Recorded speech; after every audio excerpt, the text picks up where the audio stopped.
Honestly, I thought I had my Kibbe body type pretty much figured out. I have a video here where I talk all about it, and a lot of you seem to agree with me at first, but then as I'm publishing more videos showing myself trying on different clothes, there's more and more opinions popping up in the comment section about what you think my Kibbe body type actually is. So I thought, okay, I need to get to the bottom of this for my own curiosity's sake, and I also thought it'd be helpful for those of you that are trying to crack Kibbe and are just as confused about it as I am to watch someone who is getting at least 4 different opinions from different people trying on the clothing recommendations for each of these types. That way we can share more of our opinions and insights on how we can achieve a better understanding of our own bodies and the most flattering silhouettes for ourselves. So in this video, I'm going to try on some pieces from my wardrobe according to the clothing line suggestions for flamboyant natural, soft natural, dramatic classic, and flamboyant Kibbe. And you can share your thoughts about which lines you think look best on me. Okay, so I initially landed on flamboyant natural as the image ID for myself. I have the full video explaining my entire thought process if you are interested in all of the details, but just to give you a quick summary, I for sure thought that I have width, just based on my experiences throughout life in having these open square shoulders and having to accommodate them in getting dressed and in articulating my preferences. I also think that I have blunt bones that are certainly not narrow or sharp or delicate, and I feel pretty confident in this because my mom has really delicate bones, but I got my dad's bone structure. So my brother, who actually did get my mom's bone structure, he has narrower bones than me. Like, he has smaller wrists than me, and he's over 6 feet tall. So I've never thought of myself as being petite or having small and delicate bones, just relative to those around me. I also have a pretty athletic body shape that lacks any sort of curve, so I thought width, bluntness, lack of curves, and people always assume that I'm taller than my actual height. I must be a flamboyant natural. But the comments started to confuse me a little bit because some of you said that you don't really see a long vertical, and some of you also said that I look quite soft and fleshy, which honestly blew my mind at first because I'd always thought that I'm more frame dominant. But if I think about it closely, I feel like I am frame dominant in my upper body because of my shoulders, but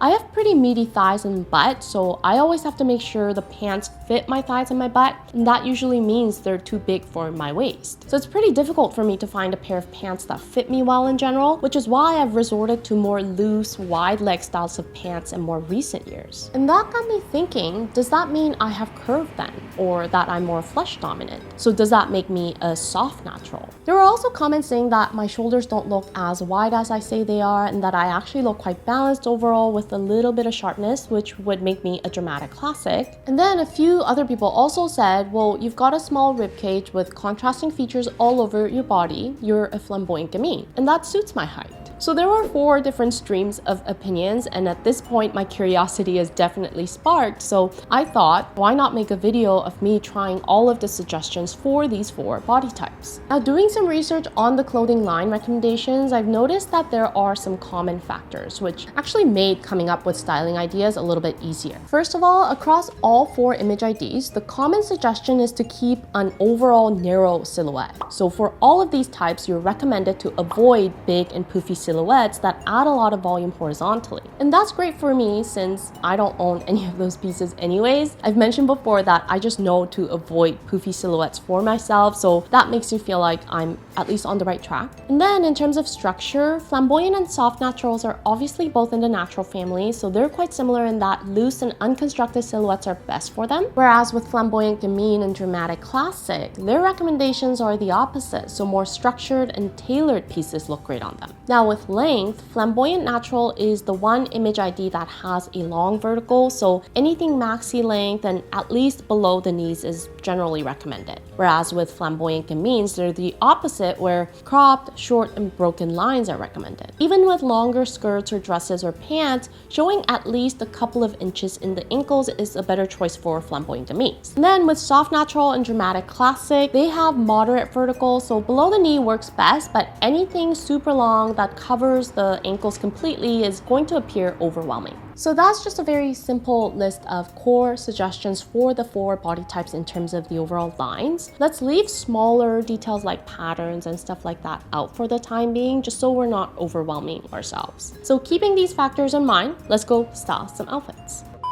So here I've got this ribbed midi dress on, which is obviously quite narrow in its overall silhouette. And I think this piece is kind of in between structured and loose because the fabric is on the thicker side and it's ribbed, so that adds a bit of structure to the fabric as well. But the fit is not overly tight, so it doesn't look very restrictive or tailored, and it still has that loose and comfortable feel that allows movement. The length is also below the knees, but it doesn't cover the ankles, so I thought this would be a perfect dress to use as a base layer that kind of works for all 4 image IDs, and I can easily incorporate different suggestions for each of the body types with whatever I throw on top. So for the first look, I'm gonna throw on this short sleeve blazer. It's cropped, it's quite structured in the shoulders, and it has a square and boxy shape. So I think this is actually a great piece for a flamboyant gamin. Next, I'm gonna throw on this slightly more fitted style of blazer. It's still quite structured, not overly tight, but also not oversized. It's got defined shoulder pads, so it allows me to create that moderate T shape or an inverted triangle shape in the silhouette, which is the recommendation for dramatic classics. And then if I switch out the blazer to this oversized button-down shirt, and I'm using black just so we can stay consistent with the colors and make the comparison a little bit more like for like.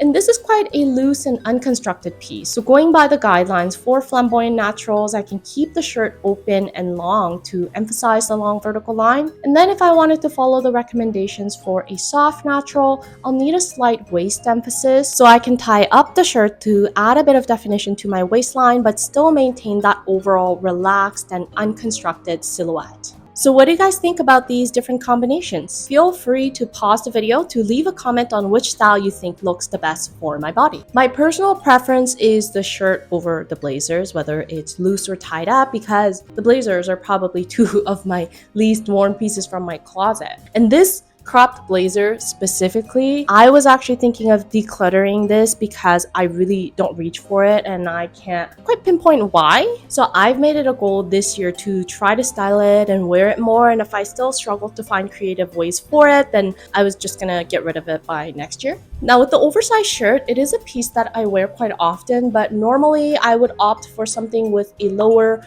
more open neckline underneath, because I don't like high necklines unless the shoulders are exposed. So I'm fine with wearing this dress alone, and I got some higher neck tank tops as well that I do wear often, but I generally avoid high necklines if the shoulders are covered. So pieces like turtleneck sweaters, mock necks, if they're not tank tops, I noticed that I really only reach for them for the sake of warmth. But style-wise, if I could choose between an open and a high neckline, I would always opt for an open neckline. So just based on my experience, I feel like I have a natural tendency to avoid certain style recommendations for flamboyant gamin, but like I said, there were a number of you who thought otherwise, so let me know which style you think works best for me. Alright, now let's look at some different styles of dresses. I've pulled out a few dresses from my closet, all of which I reach for quite often during the summertime. The dress I have on right now is the one that I probably wear the most when it's hot outside because of the loose and flowy fabric that doesn't really cling to any body parts. This is the longest dress I own, and it has a slight A-line shape to it, but it's quite narrow in the overall silhouette. Lengthwise, it does cover my ankles the way I normally wear it because I extend the straps as long as possible to open up the neckline a tiny bit more. And I've been thinking about getting a long, simple necklace to add a longer V shape to the neckline because this closed off neckline is probably my least favorite part about this dress. So the way I wear it the most often is just as is, which I think is the most suitable for flamboyant naturals and maintaining that unbroken line. And depending on the day and how I feel, I do also use a belt to add a slight waist definition, and that also naturally shortens the dress a little bit and shows my ankles more. So styling it this way with a belt is probably more suitable for a soft natural. I wear it both ways, but if I had to pick one way of wearing it, I would choose not wearing the belt because I really like the watercolor gradation detail along the bottom, and I feel like adding accessories just distracts the eyes from that and from the simplicity of the dress. But the different colors along the bottoms is also a way of breaking the line, right? So maybe this detail might not be as effective as just having one solid color at truly emphasizing a long vertical line. So I'm not sure if the dress would have looked more overwhelming on me if it was just one solid color from top to bottom. But regardless, I think this dress is suitable for both flamboyant and soft naturals. And then the next dress I have is this ivory denim dress, which I think is quite suitable for dramatic classics, maybe minus the very deep cleavage, but you can wear a tank top or a tube top underneath. And obviously with the material being denim, there's thickness to the fabric that provides a bit of structure. It's also got a deep v-neck that creates a nice symmetry, and the v-neck comes down all the way to the waistline, so naturally there's a slight waist emphasis created here as well. And overall, there's not much detail and it's pretty narrow in silhouette. The length is not too short, so I think it checks off most boxes for a dramatic classic. It is one size bigger than my usual size, but that was intentional because I wanted to leave some breathing room for this type of thick fabric, especially for the summertime. So yeah, this is kind of my go-to dress for beach or lake days when I need to wear a bathing suit underneath. And then this is another dress that I wear quite often in the summertime when it's really hot outside and I just can't deal with pants. And I think this is probably the closest dress that I have that meets most of the flamboyant gamine suggestions. It's quite short and it has a low neckline, but it's square, so there is some sharpness. The cutouts help with adding a broken line, I think, and they also add some geometric shapes, and the fabric's not too thin and it has some weight to it. I feel like the dress that first comes to my mind when I think flamboyant gamine is the 60s mod mini dress, like the twiggy dress with the straight boxy shape. And never have I ever felt so wrong in those dresses. So I've actually never taken one home from trying them on at a store. So again, I feel like I have a natural tendency to avoid the flamboyant gamine lines, but maybe you guys see differently. So let me know what you guys think is the best dress fit for my body type.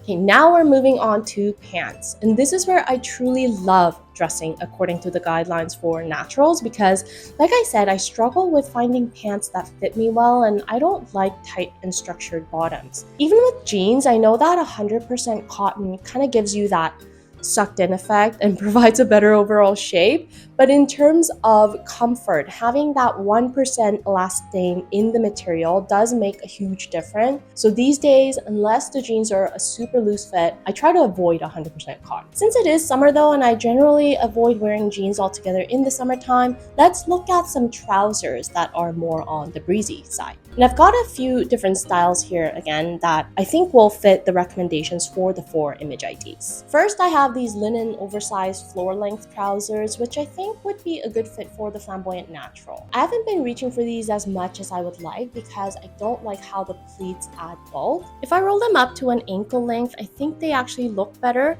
and without a belt they sit at about a mid-rise height, but I do think pulling them up and adding a belt to wear them more high-waisted just makes me feel better about the whole bulkiness that's added in the pleats area. I also have these navy trousers, which I think can honestly work for all of soft natural, dramatic, classic, and flamboyant gamine. They're ankle length and they're quite loose, but because of the material, they look more tailored and structured than the linen trousers. And following the soft natural guideline, I think pairing the trousers with this deep v-neck top works well. This is probably one of my favorite tops and you guys have seen me wear it a ton of times in my other videos. I love it because it's so loose and breezy, and I like the open neckline again and the overall relaxed vibe of the shirt. But to create that soft waist emphasis that's needed for soft naturals, I'm just gonna add a little French tack. And then if I were to follow the dramatic classic recommendations, I think this button-down blouse adds that classic touch. It's got small but sharp collars, it's not oversized but not very fitted either, and there's some structure and angularity created in the shoulder seam, so overall a very clean and structured silhouette despite the fabric being on the thinner and more flowy side. And last but not least, I'm going to switch out the blouse with this striped t-shirt to create the flamboyant gamine lines. The t-shirt is slightly cropped and it's got a boxy fit, the sleeves are quite sharp, the neckline is pretty high, and the black and white stripes provide some contrast as well as some emphasis on the horizontal lines. Again, you guys can let me know which one you think looks best on me. Now let's go back to talking about length for a moment here because the comparison we just did excluded the flamboyant natural lines. Here I have another pair of full-length trousers that are slightly slimmer than the linen ones I tried before, and if we compare them against the ankle-length trousers, I personally prefer the full-length trousers on me because I think they make me look taller. But what I have also noticed in general is that the pants can look quite bottom-heavy and overwhelming on me if they're too wide. So if I were to style these two types of jeans with similar colors according to the different body type suggestions, my personal preference is with the flamboyant natural or the soft natural lines, but let me know what you guys think in the comments. Okay, I think that was a lot of examples, so I'm very curious to know what the final verdict is. For me, I have some mixed opinions, but if I were to rank the 4 style lines in order of what I feel the most comfortable in, I would actually say soft natural first, and then it's a tie between flamboyant gamine and flamboyant natural, and dramatic classic would be my last pick. First of all, I love open necklines with the exception of the styles that expose the shoulders like I talked about, but in general, I've always been drawn to more open necklines and I don't think that's ever gonna change for me. I do think that floor length pants weren't the best on me and they do seem a bit overwhelming, especially with very wide legs, but I don't mind floor length when the fit is slightly slimmer. I also noticed that I generally like tucking in my shirt, even if it's not a full tuck. I'll do a little French tuck or something to add more waist definition. So based on these factors, I actually thought that I might be dressing closer to a soft natural than a flamboyant natural. I have mixed feelings about the flamboyant gamine lines because I like some of the suggestions like the crop tops, boxy and square silhouettes, but I generally prefer longer bottoms with the exception of the 2 short dresses I showed you earlier.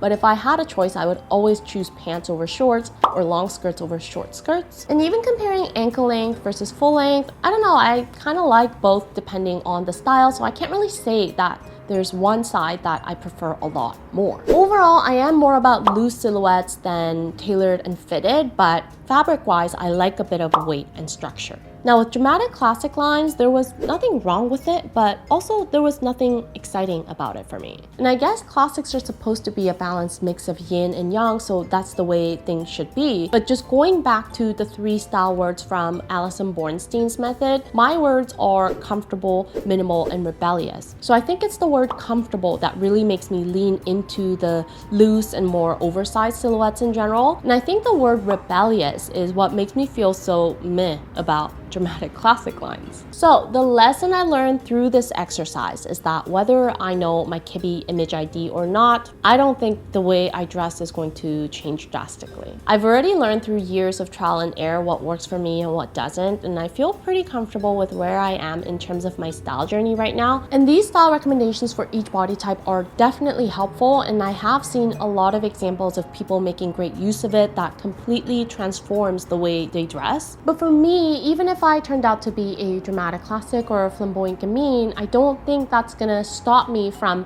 wearing these jeans that might appear overwhelming on my body, but I still find very comfortable and cool. But as you've seen, there are some common factors across the recommendations for these body types, like the narrow silhouette, for example. So having that general direction is helpful, like the overall silhouette, the type of fabric, most suitable length. That type of information is definitely good to know. But if you're debating between a few different image IDs right now, rather than getting fixated on trying to figure out your image ID, try to see if there are any commonalities across the clothing line recommendations for those body types, and that could still help steer you towards a direction. Another observation I thought was really interesting to note here is that throughout the entire video, I've shown you guys only the body and I've purposefully left out the face because I thought it would be helpful in minimizing biases. But if we look at the outfits from head to toe, I think it changes the way we see things. I don't know, maybe it's just me, but I feel like even the flamboyant natural lines that I thought looked a bit overwhelming when I was just looking at the body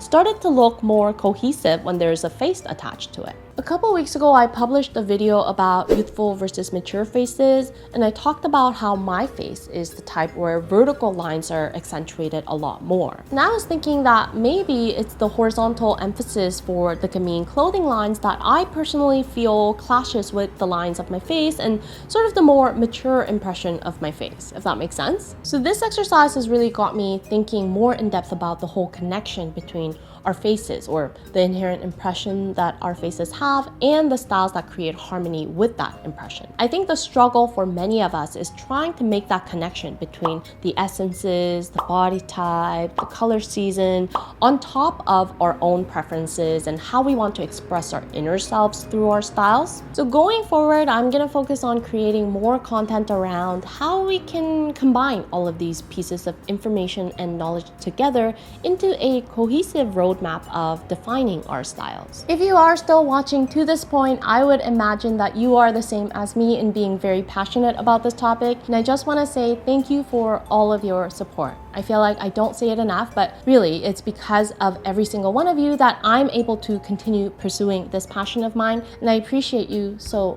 much. If any of you follow me on Instagram, I've let you guys know that I'm currently in the middle of rebranding. So with the rebrand, my focus will be on trying to bring all the information I've shared with you in the past into a cohesive guideline that you can follow along in defining your personal style from head to toe. So if that's something you're interested in and you haven't subscribed to the channel yet, make sure to do that before you go. I hope you found the video helpful, and I'll see you in my next video. Until then, stay unique and stay gorgeous.